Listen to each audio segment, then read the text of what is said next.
اعوذ باللہ من الشیطان الرجیم بسم اللہ الرحمن الرحیم لا يستوي القاعدون من المؤمنین غیر اولی الضرر والمجاہدون فی سبیل اللہ باموالہم وانفسہم فضل اللہ المجاہدین باموالہم وانفسہم علی القاعدین درجہ وکلا وعد اللہ الحسنى وفضل اللہ المجاہدین علی القاعدین اجرا عظیما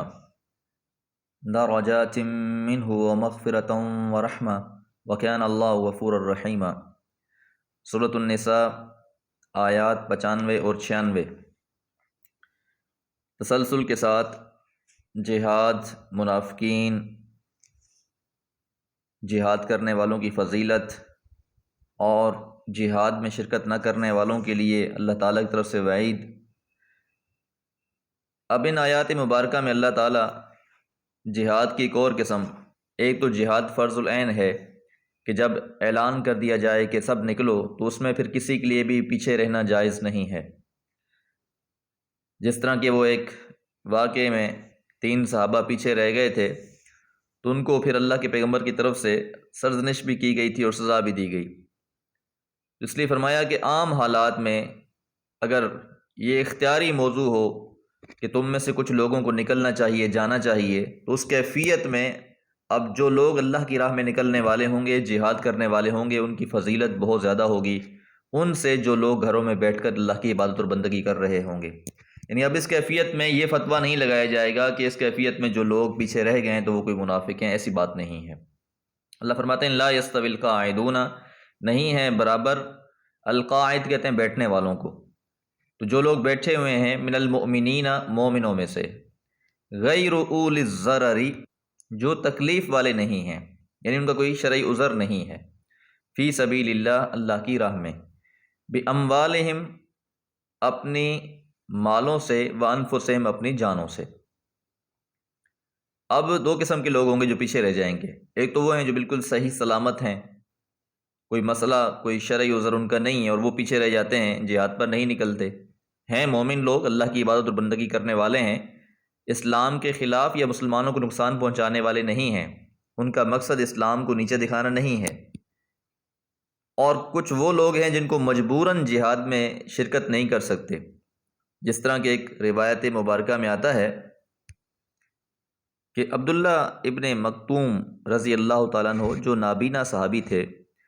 وہ نبی مہربان صلی اللہ علیہ وسلم کی خدمت میں حاضر ہوئے اور کہنے لگے کہ اللہ کی قسم، اے اللہ کے رسول، اگر میں آپ کے ہمراہ جہاد کر سکتا ہوتا تو ضرور کرتا۔ اب مجبوری ہے جس کی وجہ سے وہ جہاد پر نہیں نکل سکتے، نابینا صحابی ہیں۔ اور ایک اور روایت میں آتا ہے، حضرت عبداللہ بن عمر رضی اللہ تعالیٰ عنہ سے روایت ہے کہ رسول اللہ صلی اللہ علیہ وسلم نے فرمایا کہ مسلمانوں میں سے کسی شخص کو بھی اس کے جسم میں کوئی آزمائش آتی ہے تو اللہ تعالیٰ ان محافظ فرشتوں کو حکم دیتے ہیں جو اس کی حفاظت کرتے ہیں کہ میرے بندے کے لیے اسی طرح عمل لکھو جس طرح وہ اس وقت عمل کرتا تھا جب وہ تندرست تھا۔ یعنی شخص تندرستی کے ایام میں اللہ کی عبادت اور بندگی زیادہ کرتا ہے، اب وہ کسی عذر کی وجہ سے، بیماری کی وجہ سے اس طرح عبادت اور بندگی نہیں کر سک رہا،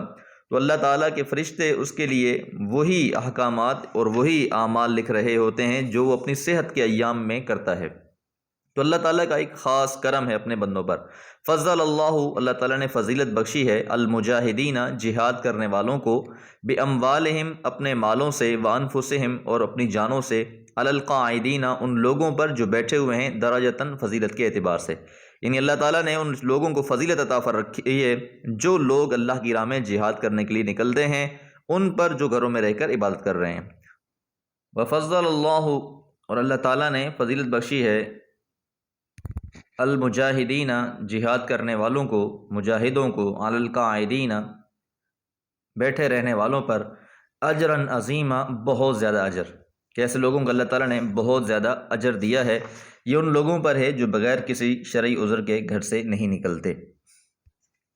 کیونکہ عذر والوں کے بارے میں اللہ کے پیغمبر نے یہ بھی ارشاد فرمایا ہے کہ ایک غزوے میں آپ نے فرمایا، مدینہ میں کچھ لوگ ایسے بھی ہیں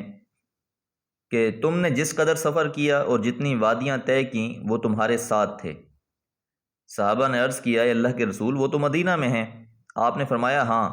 اگرچہ وہ مدینہ میں ہیں لیکن انہیں کسی عذر نے جہاد میں شرکت سے روک دیا۔ امام بخاری رحمہ اللہ نے اس حدیث کو بیان فرمایا ہے۔ درجات منہ، یہ فضیلتیں ہیں، منہ اللہ کی جانب سے، اللہ کی طرف سے،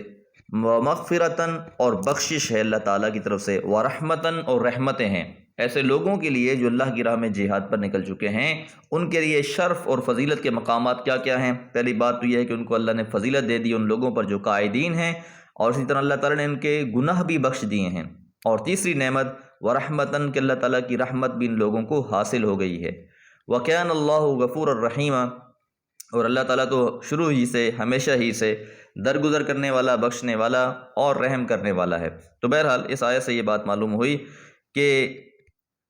جہاد کرنے والوں کو جو فضیلت حاصل ہو گئی، جہاد میں حصہ نہ لینے والے اس سے محروم ہو گئے، اگرچہ تاہم اللہ تعالیٰ نے ان دونوں کے ساتھ بھی بھلائی کا معاملہ کیا ہے، کیونکہ اللہ تعالیٰ نے درمیان میں یہ بات ارشاد فرمائی وَكُلًّا، اور سب کے سب، وَعَدَ اللَّهُ الْحُسْنَى، وعدہ ہے اللہ تعالیٰ کا حسنہ، اچھا وعدہ، یعنی جو بھی ہیں ان میں سے جہاد کرنے والے ہیں یا جہاد نہیں کر پا رہے، دونوں کے لیے اللہ تعالیٰ کا وعدہ بہت اچھا ہے، جنتیں اللہ تعالیٰ کی ہیں فرما برداروں کے لیے، نیکوکاروں کے لیے جو اللہ کی بندگی کرنے والے ہیں۔ البتہ عام حالات میں اگر وہ جہاد کے لیے نہیں بھی نکلے تو اس میں ان پر پکڑ نہیں ہوگی، ان پر گرفت نہیں کی جائے گی، کیونکہ اس وقت جو جہاد ہے وہ فرض کفایہ کے حکم میں ہوگا، فرض عین کے حکم میں نہیں ہوگا، اور فرض کفایہ ویسے بھی وہ فرض ہوتا ہے جس میں اگر کچھ لوگ اختیار کر لیتے ہیں، عمل کر لیتے ہیں تو باقی لوگوں سے وہ ذمہ اٹھا لیا جاتا ہے۔ اللہ تعالیٰ سے دعا ہے اللہ تعالیٰ جہاد کے احکامات کو سمجھنے اور اس کی فضیلتوں کو سمجھنے کی توفیق عطا فرمائے، اور اللہ تعالیٰ اس سے بہرہ مند ہونے کی توفیق عطا فرمائے۔ وما علیہ الا البلاغ۔